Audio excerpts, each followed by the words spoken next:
Pushing চলতেছে এই ব্যাপারে আমি তো বহুবারই বলছি, আমরা এই ব্যাপারে পররাষ্ট্র মন্ত্রণালয়ের সাথে আমরা বেশ কয়েকবার যোগাযোগ করেছি এবং আমাদের যে পররাষ্ট্র হাই কমিশনার আছে ইন্ডিয়ায়, সেও আমাদের অফিসেও আসছিল, তার সাথেও আমাদের কথা হয়েছে।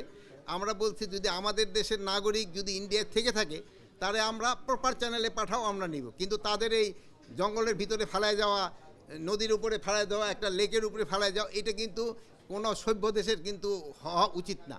তো এটা এই জন্য আমরা অনুরোধ করছি, আমাদের যদি নাগরিক থাকে আমরা তোমরা প্রপার চ্যানেলে পাঠাও, আমরা নিয়ে নিব। এখন যে কোনো ব্র্যান্ডের পুরাতন এসি বদলে নতুন ওয়ালটন এসিতে উপভোগ করুন 25% ছাড়।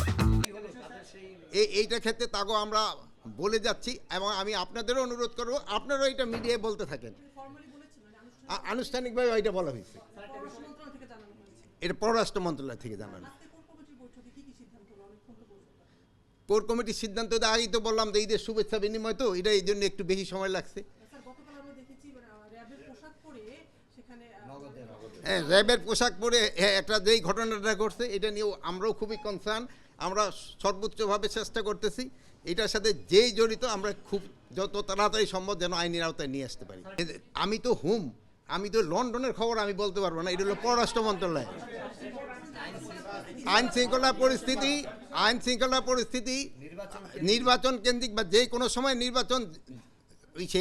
নির্বাচনের ডেটটা তো ফিক্স করবে নির্বাচন কমিশন। ওনারা যেই সময় ফিক্স করবে আমরা মনে হয় আমাদের আইন শৃঙ্খলা বাহিনী ওই সময় তারা প্রস্তুত, যে কোনো অবস্থায়। পুলিশ প্রস্তুত আছে অবশ্যই। দেখে আইজি সাহেব কি সোজা বসে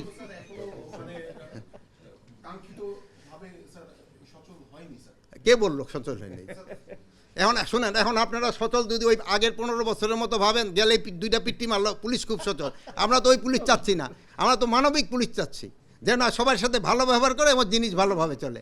এখন যদি আমাদের ভাবে যে পুলিশের কাজ হবে খালি দুইটা বাড়ি মারবা, দুইটা লাথি মারবা, ওই পুলিশ তো আমরা চাচ্ছি না। আমরা পুলিশটাকে মানবিক পুলিশ, এখন পুলিশ হলো মানবিক পুলিশ। এই জন্য লোকজন ভাবতেছে পুলিশ সচল হয় না, যেহেতু ভালো ব্যবহার করে এই জন্য ভাবতেছে পুলিশ। পুলিশ কিন্তু আগের থেকে আরও বেশি অ্যাক্টিভ।